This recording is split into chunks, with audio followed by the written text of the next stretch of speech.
नमस्कार दोस्तों।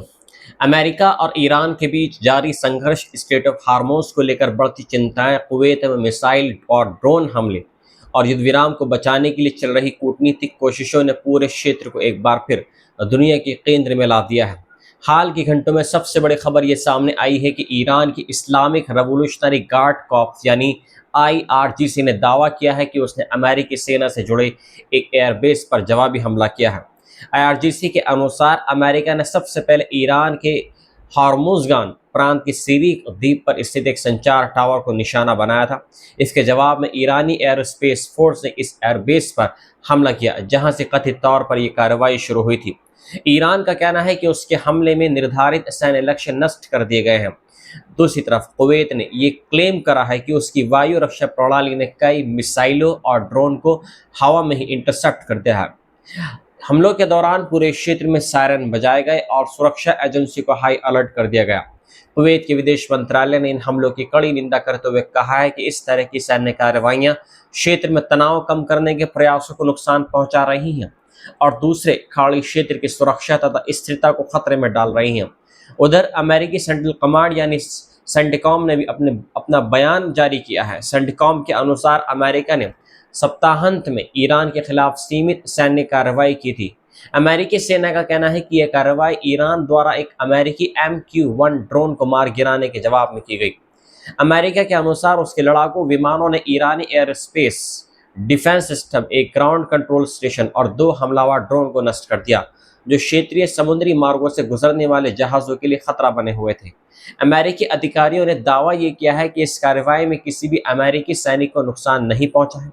इन घटनाओं ने एक बार फिर यह सवाल खड़ा कर दिया है कि क्या अप्रैल में लागू हुआ युद्ध विराम अब टूटने की कगार पर पहुंच गया है। पिछले कई दिनों से दोनों पक्षों के बीच यानी अमेरिका और ईरान के बीच छोटे बड़े सैन्य टकराव देखने को मिल रहे हैं।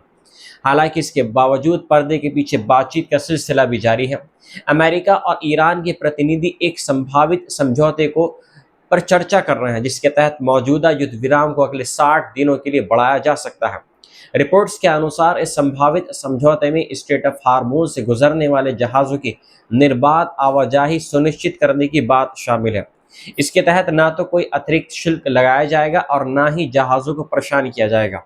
इसके अलावा ईरान को समुद्र में बिछाए गए समुद्री सुरंगों को हटाने के लिए 30 दिन का समय दिया जा सकता है। खबरों के अनुसार इस प्रस्तावित समझौते में ईरान की ओर से परमाणु हथियार विकसित न करने की प्रतिबद्धता भी शामिल हो सकती है। साथ ही युद्ध विराम बढ़ने के बाद होने वाली पहली औपचारिक शांति वार्ता में ईरान के यूरेनियम संवर्धन कार्यक्रम और उसके उच्च संवर्धित यूरेनियम भंडार के भविष्य पर भी चर्चा की जाएगी। हालांकि अभी तक इस समझौते को अंतिम रूप नहीं दिया गया है और दोनों पक्षों की ओर से अलग अलग संकेत मिल रहे हैं कि अमेरिकी मीडिया रिपोर्टों के अनुसार राष्ट्रपति डोनाल्ड ट्रंप ने प्रारंभिक मसौदे में कुछ बदलाव और नई शर्तें जोड़ने की मांग की है। वहीं ईरानी मीडिया में यह भी दावा किया गया है कि प्रस्तावित समझौते में ईरान की जमी हुई $12 अरब की संपत्तियों को जारी करने की बात शामिल है, यानी उनको रिलीज किया जाए। हालांकि व्हाइट हाउस ने इन खबरों को पूरी तरह गलत और मनगढ़ंत बताया है। इस बीच ईरान के विदेश मंत्रालय के प्रवक्ता इस्माइल बागई ने कहा है कि वार्ता प्रक्रिया में हो रही देरी की सबसे बड़ी वजह अविश्वास है। उन्होंने कहा कि बातचीत ऐसे माहौल में हो रही है जहां दोनों पक्ष एक दूसरे पर पूरी तरह भरोसा नहीं कर रहे हैं। बागई ने आरोप लगाया कि अमेरिका लगातार अपनी शर्तें बदल रहा है और नई नई मांगें रख रहा है, जिससे समझौते तक पहुंचना मुश्किल हो रहा है। उन्होंने ये भी कहा कि लेबनान में इजरायली सैन्य कार्रवाई और क्षेत्र में जारी तनाव को अमेरिका से अलग करके नहीं देखा जा सकता है। ईरान के विदेश मंत्री अब्बास अराक्ची ने भी कहा है कि अमेरिका के साथ संदेशों का आदान प्रदान और संवाद बराबर जारी है, लेकिन अभी किसी निष्कर्ष पर पहुंचना जल्दबाजी होगी। उन्होंने लोगों से अपील की है कि आधिकारिक घोषणा होने तक किसी भी अटकल को सच न माना जाए। उनके अनुसार अभी कई महत्वपूर्ण मुद्दों पर चर्चा बाकी है और अंतिम निर्णय आने पर समय लग सकता है। उधर अमेरिकी राष्ट्रपति डोनाल्ड ट्रंप ने भी सोशल मीडिया पर एक संदेश जारी करते हुए दावा किया है कि ईरान वास्तव में समझौता करना चाहता है। ट्रंप ने कहा कि जो भी समझौता होगा वह अमेरिका और उसके सहयोगियों के लिए अच्छा होगा। उन्होंने अपने आलोचकों पर भी निशाना साधा और कहा कि लोग बेवजह नकारात्मक बातें कर रहे हैं। ट्रंप ने विश्वास जताया कि अंत में सब कुछ ठीक हो जाएगा। हालांकि उन्होंने अपने संदेश में हालिया अमेरिकी सैन्य हमलों का कोई उल्लेख नहीं किया है। जानकारों का मानना है कि इस समय सबसे महत्वपूर्ण मुद्दा स्ट्रेट ऑफ हार्मोज है। दुनिया के तेल व्यापार का बड़ा हिस्सा, मैं आपको बता चुका हूं, किसी रास्ते से गुजरता है। यदि यहाँ किसी भी प्रकार की रुकावट आती है तो वैश्विक ऊर्जा बाजार पर इसका पूरा इम्पैक्ट पड़ सकता है। यही कारण है कि अमेरिका, ईरान, खाड़ी देश और दुनिया की बड़ी अर्थव्यवस्थाएं इस क्षेत्र की स्थिति पर बराबर अप्रोच किए हुए हैं, बराबर नजर लगाए हुए हैं। फिलहाल मध्य पूर्व एक बेहद नाजुक मोड़ पर खड़ा हुआ है इस टाइम।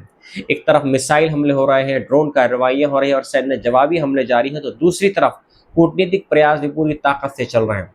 आने वाले कुछ दिन ये तय करेंगे कि क्षेत्र एक नए संघर्ष की ओर बढ़ रहा है या फिर बातचीत के जरिए स्थायी शांति की दिशा में कोई महत्वपूर्ण कदम उठाया जाता है या नहीं। दुनिया की निगाहें अब वॉशिंगटन, तेहरान और स्ट्रेट ऑफ हार्मोज पर टिकी हुई हैं, क्योंकि यहाँ होने वाला हर फैसला वैश्विक राजनीति, ऊर्जा बाजार और अंतर्राष्ट्रीय सुरक्षा पर गहरा असर डाल सकता है। ये मैं आपको कई वीडियोस में इस चीज़ का जिक्र कर चुका हूँ, क्योंकि बातचीत की मेज पर भी लोग आए हुए हैं और दूसरी तरफ ईरान के ऊपर अटैक भी हो रहे हैं स्ट्रेट ऑफ हार्मोज को उसको छुड़ाने के लिए, कि ताकि वहाँ पर जो पूरे वर्ल्ड के जो जहाज़ उनकी आवक जावक है उनको मतलब ये है कि सही तरीके से वहाँ पर उनका रूटीन हो सके और जो एक ऑयल सप्लाई है या गैस सप्लाई है पूरी तरीके से नॉर्मलाइजेशन की तरफ जा सके। तो इसी सिलसिले में ये बराबर स्टेट ऑफ हार्मोज के ऊपर या ईरान अमेरिका बराबर इस चीज़ के बारे में विचार विमर्श कर रहे हैं, क्योंकि दोनों को इस चीज़ में नुकसान हो रहा है।